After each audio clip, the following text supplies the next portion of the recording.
Ano ang sabi?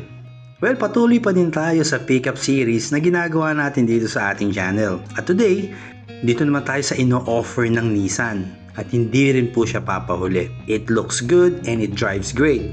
Ito po ang 2024 Nissan Navara Pro 4X. Let's go!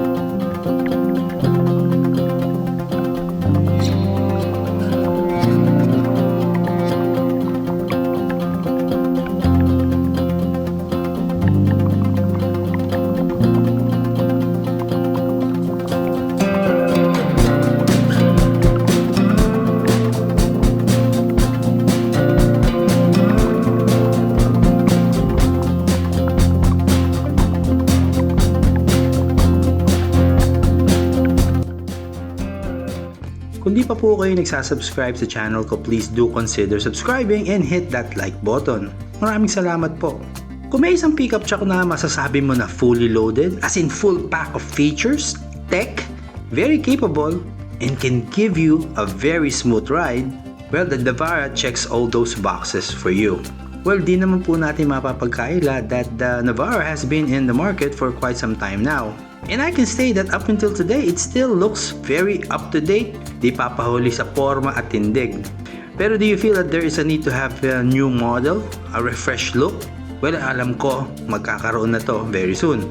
Well, for a pickup truck, masasabi ko na this is very a likable one. Sabi ko nga, this is the daily driver for a pickup truck. Ang dating niya kasi masarap siyang i-service araw-araw. Well, kaya ako naman nasabi ito dahil sa inaalok niya na smoother ride. Nasabi ko na nga, it is a Nissan, kaya malakas ang aircon. Well, proven reputation na po yan ng mga Nissan vehicles all the way back from the 90s. At yung simpleng feature na yan, it's really something that you need to consider dahil po mainit dito sa bansa natin. I also like the field of view, yung visibility niya. This is very important para sa isang sasakyan na malaki at gagawin mo pa siyang daily driver. At yun nga po, it is a Nissan, it drives very nice. Siguro medyo malambot din po ang puso ko pag sa usapan ng Nissan na brand.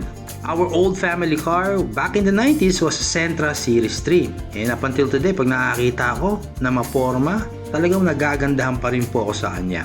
Well, speaking of forma, this is one looker of a pickup. Lalo na tong lunar metallic gray na color variant. It is the kind of pickup that can make heads turn. Dahil iba yung dating niya, very appealing. Kasi right away makukuha niya yung attention mo, lalo na tong quad LED headlamps niya. Talagang eye-catching yung part na to sa front fascia niya. It gives so much character sa pickup truck na to, and I can say na isa ito sa highlight sa design concept ng sasakyan na to. Unique din ang design na ginawa nila sa DRLs na para ba nakapaikot doon sa quad LED headlamps niya. Really looks nice. May fog lamps na naka-enclose sa somewhat honeycomb design. At syempre, andyan yung kanyang massive front grille na naka-engrave sa ibabaw yung name na Navara. Nilagyan nila ng red accents ng Pro 4X, yung sa logo ng Nissan dyan sa harap, at dito sa may front fender dyan sa baba na may red accent din. Well, looking at the front alone, well, what can I say? It is one of the well-designed pickup truck that is available in the market. Sa side profile naman, it also has the same type profile comparing it to the D-Max LSA Limited na nireview natin last time. It is a Yokohama Geolandar all-terrain tires. Profile po niya is 255 by 65 by 17. Kaya pang sabak din to sa off-roading, no problem at all. Malaki po ang side mirrors niya at andyan din po yung camera. Kita rin po yung fenders na maganda rin ang pagkakadesign na nakapalibot dyan sa wheel arcs niya. Malapad din po yung step board. Mapapansin mo din yung taas ng allowance ng wheel arcs niya mula dun sa gulong. Dun pa lang, masasabi mo na confidence na binibigay sa'yo. Ready for any type of terrain or off-roading.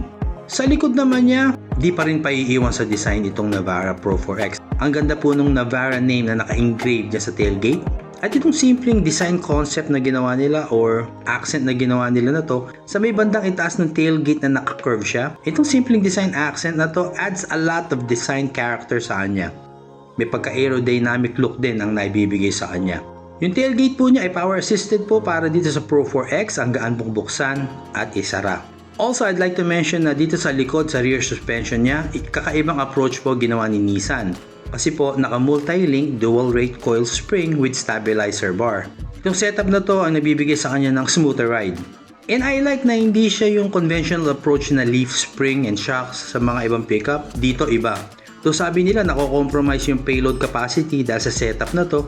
But then if you think about it, being able to carry a 1 ton or more than 1 ton payload capacity para sa Navara, di ka na rin magre-reklamo. Very capable pa din. Sa overall design, isa siya sa mga nag-standout sa aspeto na to sa pagiging isang pickup truck. Ang dating po sa akin, it has that type of design or look that will never bore you. Yung ba kahit sa madaming taon mo na siyang kasama, ginagamit, dinadrive araw-araw, it still has that look that will never grow old. And for me, this factor in buying a car or a pickup truck means a lot. And of course, this is a pickup truck, so it has to be tough and powerful. And I can say that from the ground up and inside out, this is a very capable one. Engine niya is a 2.5 liter inline 4-cylinder double overhead cam with variable turbocharger and intercooler. Maximum power po niya is 190 PSI with a maximum torque of 450 Newton meters. So it is one powerful, capable engine. Common rail direct injection po siya, and it has a 7-speed automatic with a manual mode transmission. All-wheel drive system na meron pong 2 high, 4 high, 4 low, shift on the fly. Amazing. Kaya sa usapang power, toughness, and all that stuff, talagang wala kang masasabi sa kakayanan ng Navara Pro 4X. Pasok naman tayo dito sa interior. Ayos naman ang space niya, kahit siguro matangkad ka, I do not see any issues that you will be having by sitting here at the back. The seats are leather for the Pro 4X at may unique stitching po siya. May storage din po sa ilalim ng seats na yan. May AC vents po para sa mga passengers dito sa second row sa likod. May charging ports din po. At overall, makikita mo naman may presence ng talagang mga hard plastics. But for me, it doesn't look that way. It blends well sa soft materials na meron siya, lalo na dito sa door panels. Napansin ko lang na sana may grab handle dito sa may pillar sa gitna para meron kang assist pagpasok at pagbaba mula sa loob.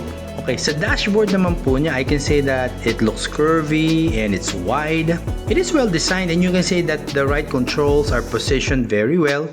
Ingat lang po kayo sa mga portions na may black piano accents na prone po yan to scratches. So sa gawin ng driver seat naman, the instrument cluster is a mix of analog and digital. At sa infotainment system naman po niya dyan sa gitna, may Apple CarPlay, Android Auto.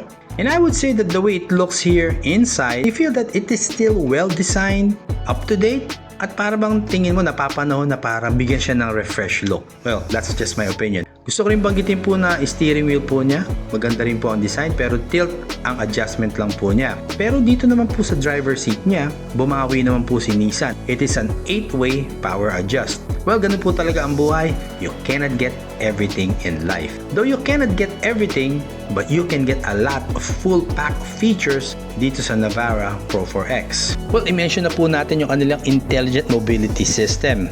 Andyan po yung intelligent around view monitor, intelligent emergency braking, intelligent forward collision warning, driver alertness, blind spot warning, rear cross traffic alert, lane departure warning, high beam assist, hill start assist, hill descent control, advanced driver assist display. And that's a lot to assist you while you're driving this vehicle. Meron po siyang, of course, andyan po yung SIS airbag, seat belts, ABS, vehicle dynamic control, parking sensors, ISOFIX tethers, high mount stop lamp, at anti-theft system. Kaya sa safety features, tech, driver assist, all of that I mentioned, talagang hindi ka tinipid ni Nissan dito sa Pro 4X. At yun po, dito sa Nissan Taytay, ito po ang pricing ng Nissan Navara Pro 4X. Drop by po kayo dito, madali lang pong makita ang showroom nila. Dito lang po sa mismong bayan ng Taytay. Tapat po ng mga Tianggian. Ang dami pong available units ng mga Nissan vehicles po dito. Drop by po kayo. Mabait po, accommodating ng sales staff nila. Sa magtatapos, I understand that there's a lot of pickup trucks to choose from in the market. But if you think about it, the Nissan Navara Pro 4X with all that it has to offer is indeed value for money. Sulit sa features, tough and reliable.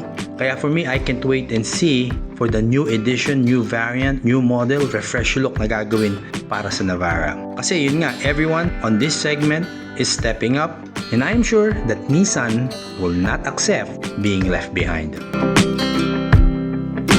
Well, to sum it up, all in all, without a doubt, this is a pickup truck that is worthy of your hard-earned money. Ito po ang 2024 Nissan Navara Pro 4X.